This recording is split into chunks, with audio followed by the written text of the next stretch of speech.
The countdown is on. Charlie Molloy, the newly dubbed Loom King. Thank you so much for joining us on the Double Triple podcast. No worries. Thanks for having me. Excited. Me too. This is the second time this week we're rolling through your story because we had you on as a celebrity appearance in the coaching call early in the week, and I think you've had a big army of Double Triple members reach out to you feeling very inspired about your story. So I'm really looking forward to jumping into it and talking about this amazing outcome you've been able to land in the Double Triple program. So it's going to be fun. For sure. I think celebrity is probably a little bit too kind, but no, it's been great connecting with everyone and sort of, sharing sort of tips and stuff like that. So, keen to chat. Super cool, Charlie. Now, interestingly, for your background, you came from a 3-year career already in tech sales, really working at a niche sports tech company. And you sort of came into the Double Triple program working with Kayla and I because you really wanted to push up into that next level as an AE, come into really like a big tier 1 type vendor logo, increase the income. And then what became really key is really anchoring on that 100% remote factor that you had. So really happy to support you in getting the outcome of that 220K package and more room to grow at Deel, which is super exciting. So how are you feeling about all of that?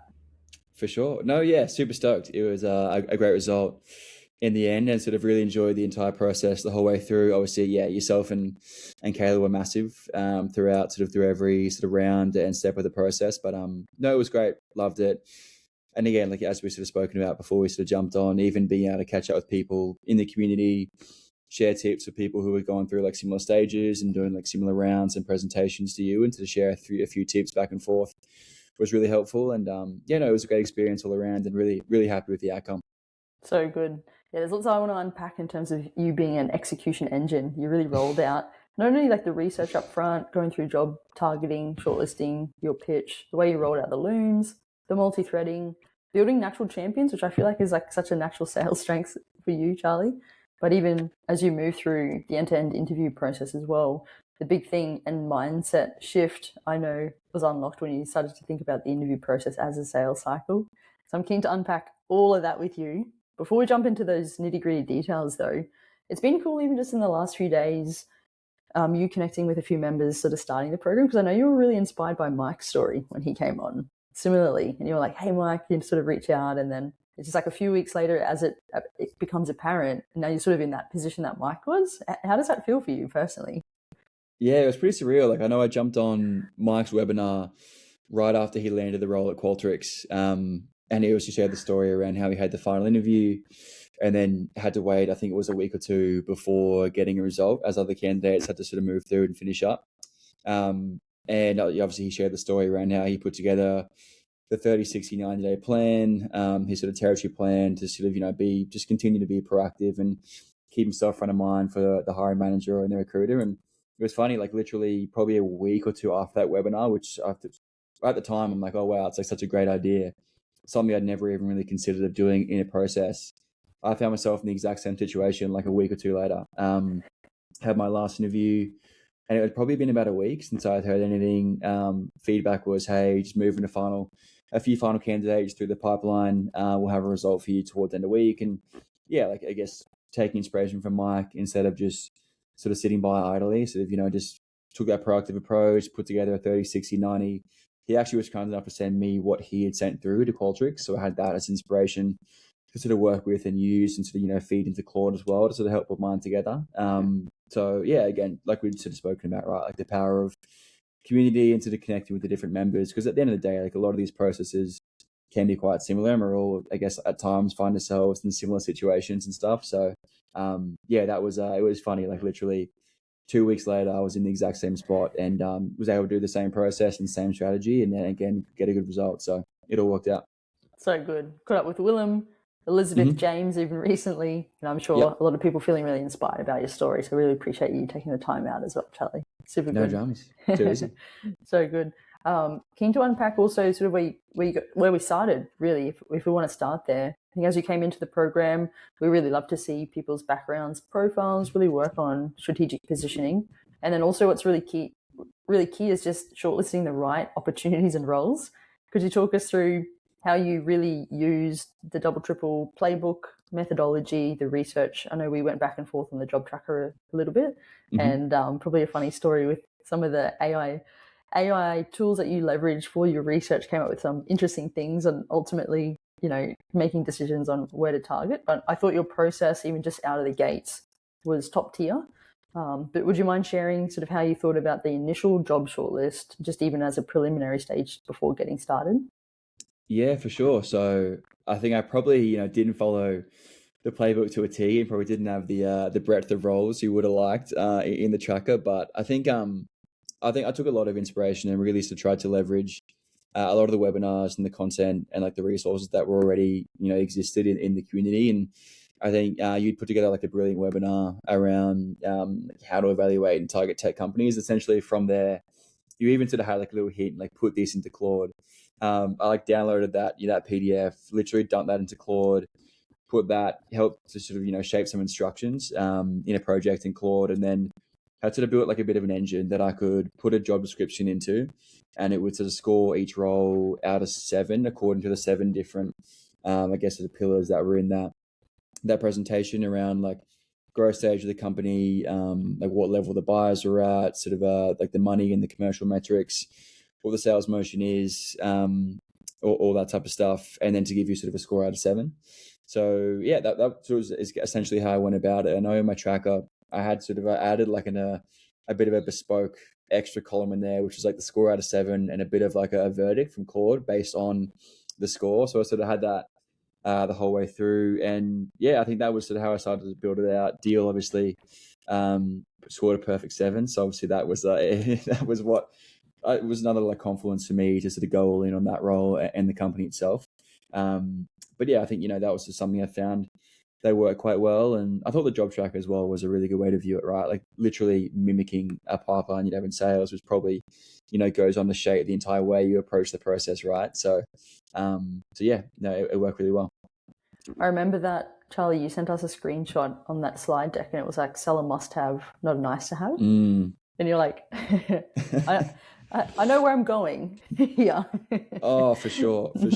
That was a big one. That was probably one I left off as well. That was yeah, like in terms of the solution, selling a must have versus a nice to have, and I guess a solution that survives budget freezes and budget cutbacks and stuff like that. Because I think from my experience in my sort of my previous role and also the role prior to that, I've only ever really sold sort of nice to haves. And I think before even coming into Double Triple and really hearing you speak through that in the webinars, probably didn't even realize, was probably more subconscious, but didn't really, I guess, consciously understand, oh shit, wait, like this is a very, very much a nice to have. And I'd obviously done a bit of job searching even prior to joining the community, and that was never really something I'd even considered. So I think that was a really nice sort of frame for me as well, just to continue to like run every sort of job description and sort of role and company through. Is this like a must have, or is this more of like that nice to have that's going to get, be the first thing to sort of get cut when budgets get tight? So that was, yeah, definitely. And I was probably a little biased towards selling a must have, just given my experience and what I'd sold previously. Yeah, for sure. It's a good anchor, right? Big North Star with that framing. But I love that you were able to take the methodology and the content that we have at Double Triple and you built really your evaluation framework around it, which we really endorse because you want to have an evaluation criteria for where you're going in the future. And a lot of the time it is quite unique to people based on life, stages, circumstance, like goals that you have. But the superstructure and the infrastructure is there to support you with all of that. And I thought the way that you brought that to life and ultimately what was the input to your pipeline, Charlie, with the ranked opportunities and the roles, and also going back together in terms of how to really maximize the move across all of those key criteria areas for you started to really come to life. So it's cool to see. For sure. No, 100%. And again, like massive credit to you guys for obviously putting that content together. And I think I just piggybacked off that and did the easy work, just put it into Claude, and sort of putting a few finishing touches on it. So again, yeah, massive credit to you guys. So good. And you touched on it before just now, Charlie, but I know that the big mindset shift happened pretty early for you, which was to really treat the job hunt like a sales cycle. You talk about the job tracker being a pipeline. Could you just talk to how that really helped you frame basically what was to come next? 100%.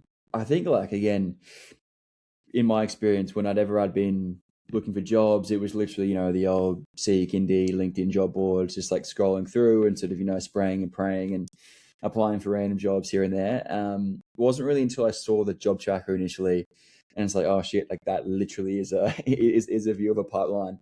And then even just, I think like as I went through, obviously we'd sort of spoken about treating it like a sales cycle, but then sort of once you actually, for me anyway, once I started to do those things and really treat it as such, with the outbound touch points, multi-threading through a company across different levels, whether it's a manager, recruiter, people who sort of other AEs on the team, you really sort of start to get that, I guess, that positive feedback, like, oh wow, like this has been quite effective. I'm really starting to get places. I'm getting meetings I definitely otherwise wouldn't have gotten. And obviously you get into referrals I would have never gotten if I hadn't sort of had these touch points. So I think that was definitely for me a big shift. Like I know with Deel, pretty much from day one, that was sort of the way I tried to approach things, was like not just doing the usual apply with no other outreach and just hope for the best. And I did do that on quite a few occasions, and was promptly hit with the auto reject email. So yeah, like again, when I took that approach to Deel, obviously reap rewards, and you're definitely from there, I guess it was like that positive feedback loop. Like the more you do it, the better results you get, and then you obviously just continue to do that with different things like Looms and the territory plans and stuff that sort of came later on. So good. Time and time again, we see the stark contrast with people who have either had experience with the applications or the blind, we'll call it like the blind applications, and then they come into the program, or they start the program and it's just like, oh, this is a little unnatural, because behaviorally, I think a lot of people in a job search, like you say, you do the seek, you do the application, the resume, which I think is wildly outdated. But it's like we flip the whole model on its head, and I think you got that traction up front really early. Before we jump into the Deel pursuit, let's call it, Charlie, the deal. How did you think about prioritizing your time when you had like a few opportunities listed, and just how you went about then, moving into that action stage, maybe for the benefit of the community, and anything that you learned in terms of how to just basically manage your time and your outreach and your targeting strategy from there?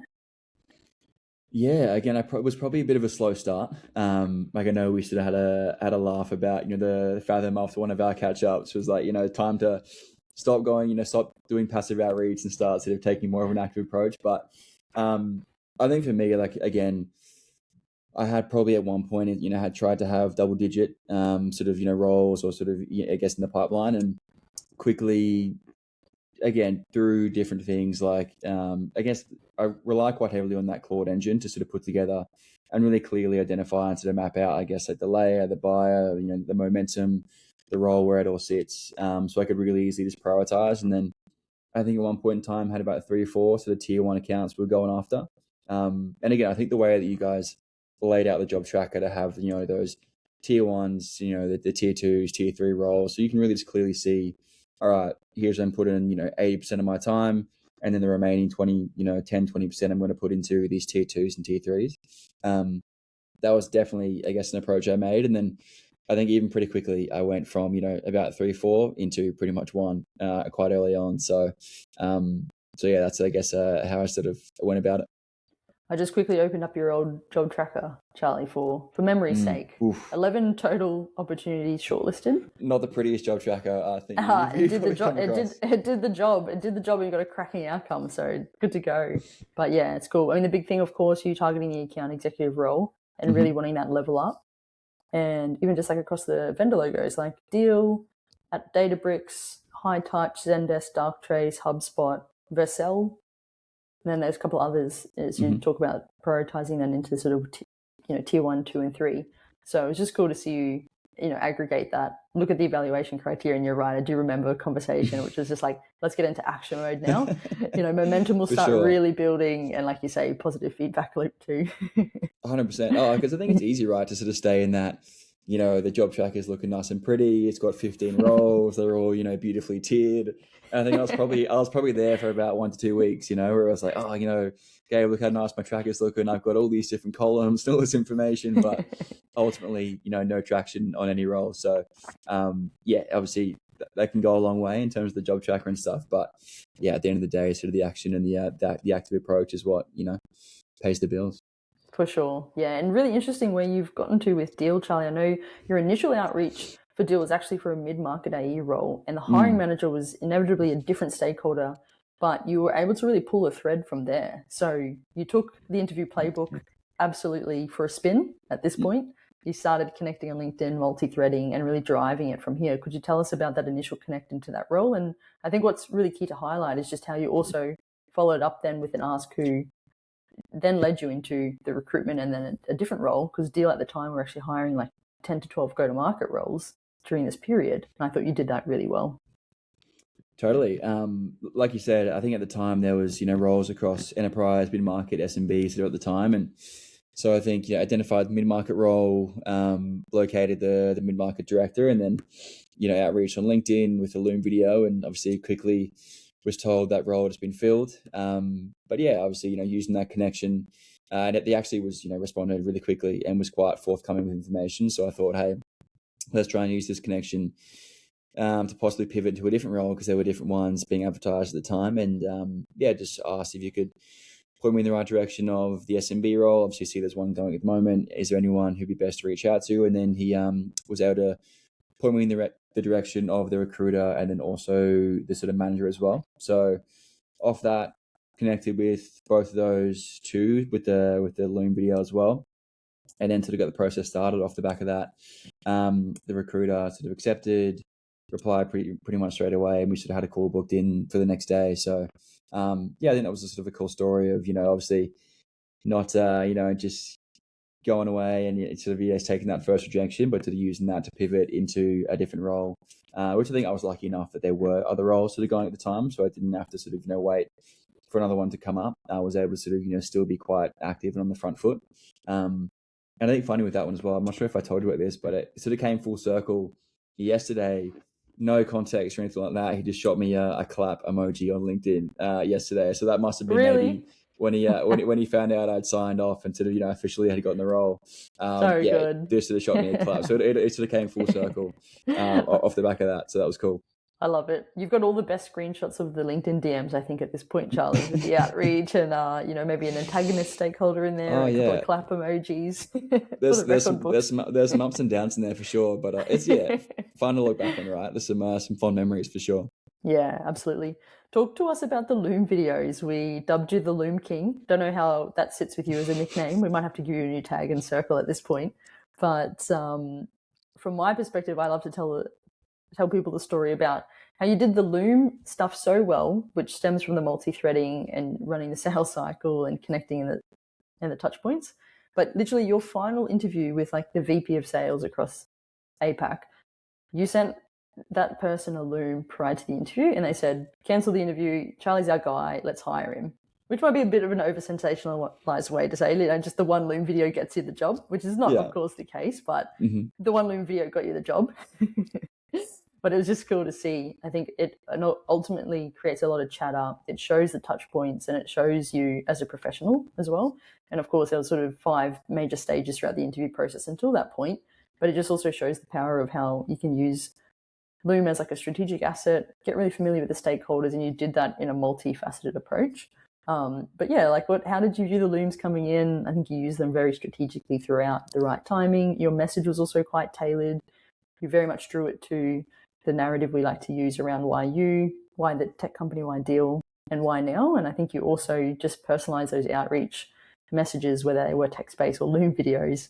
And just like across the whole interview process, I think that really came to fruition really nicely and ultimately helped you stand out as a candidate, right? So how did you get to know using the Looms throughout the process? Yeah, the name, the Loom King, probably a little bit too generous, but I think like anyone, right? I think the first one I did, which probably still lives in the double triple archive somewhere, was rough, was a bit sketchy, little sort of clunky, but I think obviously the more you do them, obviously with anything, right, the better you get. And I think with those, I sort of quickly, after I sort of had done a couple and really sort of nailed in, the different sort of segments and sort of my pitch and the sort of the story and the narrative I was trying to tell, I probably got on a bit of a roll and was like, all right, this could be a really powerful tool if delivered right to, just be a bit of a, point of difference and set myself apart, because I think, compared to any LinkedIn message or application or even sort of, document, you can just, from their point of view, learn so much more about a candidate and someone from a video, obviously, because you can see the way they present, the way they can sort of, tell a story and tell a narrative. So I think, especially in a role like in a sales industry, it can be such a powerful tool. So I think once I sort of got quite comfortable doing them, and I'd identified pretty early on, really after that first call with the recruiter, like, all right, I'm really going to go pretty much all in on this role in this company. I was like, at every turn and every stage, my thought process was, all right, like what can I do that possibly other people won't do to set myself apart and sort of go that extra mile, like at every single step. And that was probably the big thing. So it was Looms following, I guess, the redirect from the mid-market director. It was the Loom to the recruiter, the Loom to the S&B manager, and then into that next round, it was a Loom to every new stakeholder about a day or two out from our meeting. So round 2 with the S&B director, a Loom on the Monday for a Wednesday meeting, and then obviously towards the end with the VP sales, it was again a Wednesday meeting and the Loom sort of in the inbox Monday morning. So I guess that was the approach I took. And, once you, again, like we said, once you get comfortable and have a few of them under your belt, especially, and as you sort of go through the process, I think something we mentioned earlier in the week, like you pick up little, certain tips and tricks and things they're looking for. And obviously, the more you do it, the more you can refine your narrative, but also weave in things that, they're looking for as well. So I think, as you get towards the end of them, you can get through them pretty quick and be able to personalize them to a different stakeholder. So, I think I really tried to take a proactive approach with those and really use that as a tool to set myself apart wherever I could at every turn. Yeah, it's such a nice touch. Some people don't even send that message and looking forward to catching up or the thank you for your time afterwards, let alone the personalized video, which just goes far much more above and beyond. And I think it just really helped throughout the whole process, Charlie. So it's a good masterclass in how they can be used strategically. And like anything, you build the reps and you get really comfortable. And almost like what we see coming back to people is it helps you to really refine the craft and the storytelling and the pitching and the messaging, which, as you say, the first one's never the best one. It's a bit of a warm-up in a sense. Mm-hmm. But then as you go further in time, they just become a lot more natural. And then as you start the role too, you can also use that same approach in sales. If you're reaching a really key stakeholder or customer, you just roll out the same sort of playbook in a sense. You want to tailor it still and go in a bit of a B2B motion. The context is a little bit different. But they can always be also used as a bit of a sales strategy too, by the same token.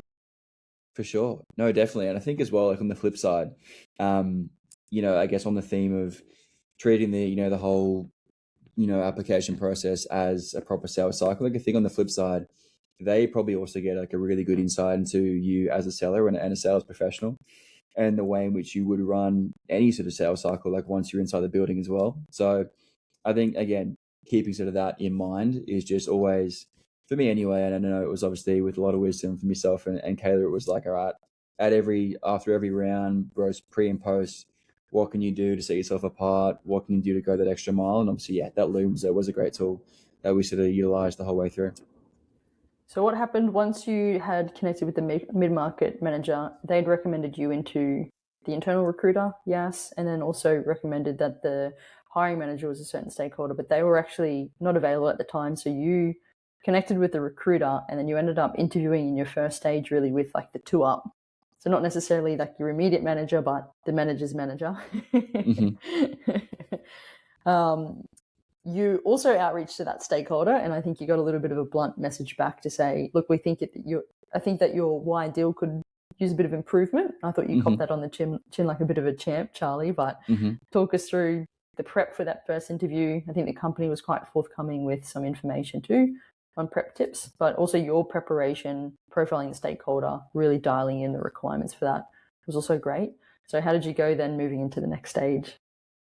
Yeah, for sure. I mean, copped it on the chin like a champ. I don't know about that, but I think, like obviously in hindsight, it wasn't wrong by any means. And I think again, like sort of what I sort of mentioned earlier, like that why Deel was definitely sort of refined on the back of that and sort of in future videos and even in future rounds as well. But I think as well, like for him specifically, that really gave me a good insight into the stakeholder I was going to be meeting with, what his expectations would be and sort of what his preferences sort of were in terms of, I guess around that, it was a big, a lot around being quite authentic and not just the typical run-of-the-mill generic spiel on the company. So I think that gave me a bit of insight even pre-meeting into what I was walking into. But I guess on the second part you mentioned there, like the prep, I was given before every round was, yeah, to a level I've never experienced in any other process. Like it was unbelievable. The recruiter, we again, like just we sort of spoke about earlier in the week, we got on like a call on a text basis pretty quick, and we were sort of probably in communication like every single day. And we're shooting through like a brief and a big document that he had sort of put together using sort of notes from previous calls and like my documents and obviously into Claude to build out like really nice briefs and sort of cheat sheets in a way of all this information, on possible questions to expect and sort of ways to approach things and do's and don'ts. And so that was really handy. And sort of feeding to that interview prep, I was able to put all that, all those documents into Claude and then do some sort of some voice memo run throughs as well, with all that sort of context information to get like a really refined sort of practice run through going with Claude as well, which is quite cool. So yeah, and I think even when connecting with team members on the team, like everyone the entire way through was always super willing to meet and share information and share tips and tricks as well, which again, like was, for me, it was just like green flags the whole way through. You could really tell from the team members and like the managers, those interviewing you, and the recruit as well, like they all wanted you to succeed, and they gave you pretty much every chance to knock it out of the park, right? So, which again for me was like another green flag across the board too. So that was really cool. Yeah, super cool. I remember catching up a few times throughout, and it was just like, just like analyzing the info you got, the prep that you had, and it was like, all right, what's sort of the key thing here that you want to really get out of it? And also just making sure like everything was dialed too, which sort of leads me into like the interview prep for like the assessment piece, which we see in the interview stages for the AE track in particular. It's usually pretty heavy duty, like pitch us, presentation, mock calls, how are you going to sell the solution? Here's a fictitious company. We're going to play the role of the personas. You had to sort of manage a bad cop, good cop scenario in that as well. Could you talk us through the details of firstly what you had to do for the interview requirements, and also like how it actually went on the day? Totally. So I think I was quite lucky in the end. So I got my brief Friday afternoon, but then wasn't until Wednesday. So I had a bit of time on my side, which was definitely worked out well. I know, from speaking with other members, and then actually also people at Deel, they only had literally like less than 24 hours to do theirs. So I was quite lucky in that sense. I had a bit of time on my side. So yeah, essentially the task was I had a made-up company, Rocket Labs in Sydney, 150 employees. They downloaded a global payroll sort of one-pager off the website, and then had reluctantly taken the meeting. After relentless sort of outreaches from my BDR, and it was a VP of Ops and then a HR director who were the two stakeholders jumping on. Very much good cop, bad cop type of setup and structure. So that was the brief, and that was pretty much it. It was jumping on for a first discovery.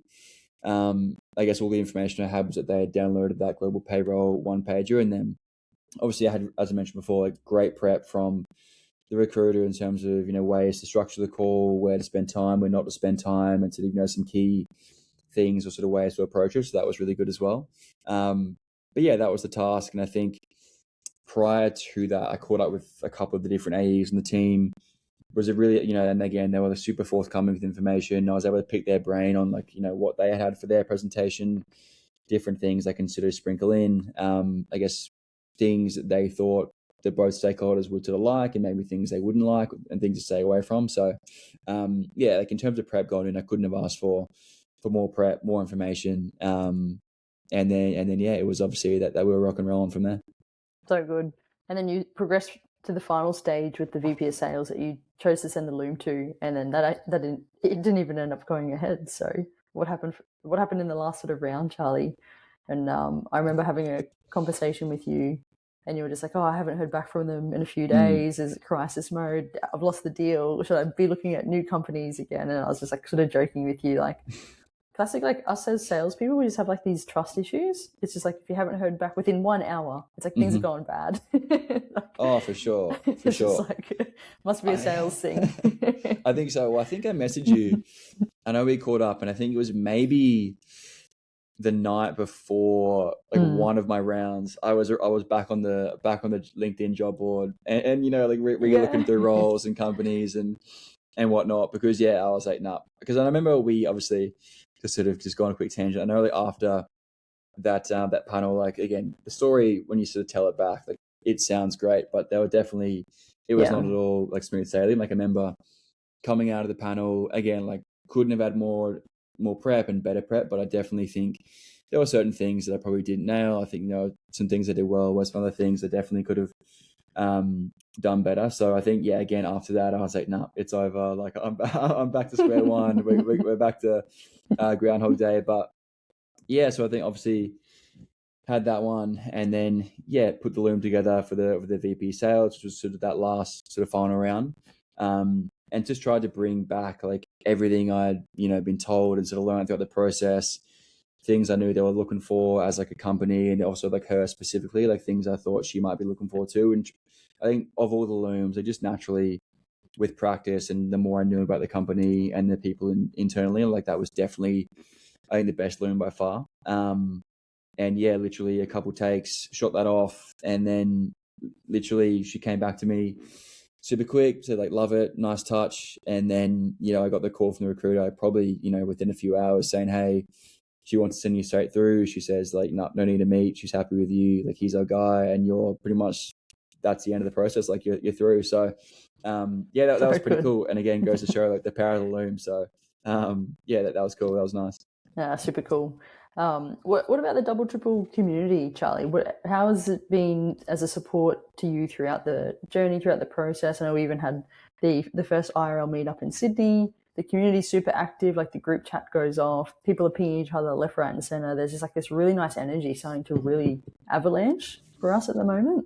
How instrumental was just like the double triple program, the community, the support for you throughout this phase and this journey? Yeah, huge. Like obviously in terms of the resources and stuff, firstly, like I mentioned, in terms of building that engine initially in Claude, and then even for prep for that panel, obviously you guys have got some great resources there for different things to expect for the AE track, like different sort of presentations or sort of panel rounds you might experience and get hit with, and sort of obviously some pro tips and ways to go about dealing with that and sort of acing those rounds. I guess the second part of that, obviously the community was huge. Like I mentioned before, Mike, with the inspiration he gave and his willingness to share directly the documents he put together, like I was able to build off the back of that to put together my 30, 60, 90 after I hadn't heard anything sort of for a week after that last round. Was that sort of nice, I guess, like nail in the coffin, seal the deal type of touch point. But even aside from that, like I know through my process, I caught up with Will, who was evaluating at the time, SDR role at Deel, and obviously other roles as well. And even sort of post my process, caught up with other people, Elizabeth and then sort of James today, Ash. Obviously, we sort of caught up with having similar backgrounds as well and similar experiences. I think it's huge, right? All of us, we're all going through the same thing. These processes, they differ a little bit from company to company, but at the end of the day are very similar and sort of all follow a similar blueprint. So I think, you'd be silly not to leverage the experiences and the things that other people have done well and have gotten really good results from. So it's huge, and we'll definitely encourage everyone to, definitely leverage that community as much as you can, because there are some great insights, there's some great sort of teachings, I think, from everyone's story. Yeah, power of the community, and it's all part of the professional network now, which is awesome to see play out. I was making the joke last night on the call, which I know you were on. We were saying like I'm bound to see some sort of business deal get done between like a double triple the first member sale. Oh, soon. for sure. No, it's coming. It's coming. It's a matter of time. It's 100%. a matter of time. There's going to be some sort of thing happening there, or at least it potentially even the first two double triple members being in the same company. I feel like potentially that's on the cusp as well, because there's a lot of energy around like the tier ones or making that big leap or really maximizing the moves, and it's just I really feel like it's a matter of time one of those two things will come to fruition. Oh, how good. That'd be unreal. Yeah, I know we'd even sort of joked about, the first double, triple, BDR, AE combo, like that'd be so cool. But in terms of that stuff, like, with time, definitely is going to happen. So that'll be cool. Yeah, super cool. What was the big decision for you, Charlie, in terms of, why did you choose to come and come into coaching versus going at it alone, for example? I think for me, I probably was just taking that typical approach of scrolling through LinkedIn job boards, I didn't really have much of a framework for what I was looking for. I think, I'd see jobs and then, try and find the one with the biggest salary and then apply, and that was it. Like there was no sort of process or structure behind it. So I think, and obviously, with that and the lack of treating it like a sales cycle and the lack of sort of outreach and outbound on top of just submitting an application and cover letter, didn't get me far at all. Like I don't even think I got an interview even with a recruiter sort of prior to coming on board. So, and then obviously I think that's probably an element of it as well. Like I probably didn't know what I was missing until I sort of came into the community and saw all the resources, the approach you guys preach. And then obviously started putting that into practice for me, then started seeing like off the bat how effective it was. Again, like with the right approach, these things can move super quick. Like I think for my process from first outreach to like, sign contract was, I would say, less than a month. Like they move quite quickly, but it's just funny when you're going at it alone and don't have an idea or a process behind you, it can be months and months and months of getting nowhere. So, for me, like once I did come on board, it was like, oh, wow, like, this is definitely sort of, worthwhile. And you can see why the people in the community are getting the results they are because, the approach isn't, I haven't seen anything like it sort of out there. And obviously the proof's in the pudding, like everyone's landing unreal roles at big tier one companies. So it's been great. Yeah, it's awesome. I think also like we love to see just like the energy and the confidence that gets built, potentially at the start or previous, and particularly if you're in a position where it's like auto rejections or things aren't sticking, you can lose your confidence like pretty quickly. I think just naturally, right? Like as humans. But then you come into the community and everyone's just like amped up. Ben recently went on an absolute tear on one of the webinars just this week, and everyone was just like, let's go. People were just like going crazy about it. And it's just like, there's an inertia, and I think there's this like really beautiful confidence building thing that happens for people individually, but it also, reverberates throughout the community too. And it's just like a really special thing to see unfold, and big life decisions ultimately that get made through this process too. And it's just really the start of the next phase for a lot of people's lives. So it's cool also seeing, the approach really works, the energy in the community, and then just, like you say, the results and stuff. It's just like, it's cool to see a big community coming to life like that. Yeah, no, it all compounds for sure. And I think as well, just to sort of piggyback off that, like for me, when you are sort of going through that process and you're sort of in that rut of putting in applications, getting auto rejected, not getting far at all, you sort of start to, I know for me anyway, like you start to really think, oh, okay, it's my experience. I don't really have that proper tier one experience. And, I'm always, to sort of doomsday it, like going to be sort of, I guess, limited to certain sort of tiers of companies based on sort of what I have behind me at the moment. But I think once you come in and you sort of start to adopt the right process and the right strategy, you quickly realize like, the world sort of is your oyster when it comes to these sort of tier one companies, right? And all it does take is the right approach. And I think that's the beauty of tech sales as well, right? Like everyone, literally, no matter what your background is, you can leverage that and sort of package that and tell a really sort of strong story. And with the right approach, there's no reason why you can't go after some huge roles at some huge tier one companies and be successful, right? And I think a few tweaks here and there, and the success rate just goes through the roof. Get one as a coach. Let's go. For sure. Could be too early for that, but so we'll see. Yeah, and I mean, it doesn't end here either. Particularly people on like our Accelerate program, we move into really now setting you up to start the role and hit the ground running. I know we've got a one-on-one we're catching up on and just helping you now really take that 30, 60, 90-day plan and get quick wins in your immediate first week, in your first month, in your first quarter, because there's a big OTE to also achieve, and you want to be in a position where you're overachieving. Well begun's half done. So we love to support you, Charlie, and members on the Accelerate program to actually really get success as they're in the role too. A lot of people might think, we're just here to help you land the role, but there's actually so much more to the double, triple infrastructure, like the platform that we have, where I'm really looking forward to partnering with you to help you just like really hit the ground running now when you're soon to start in the new role.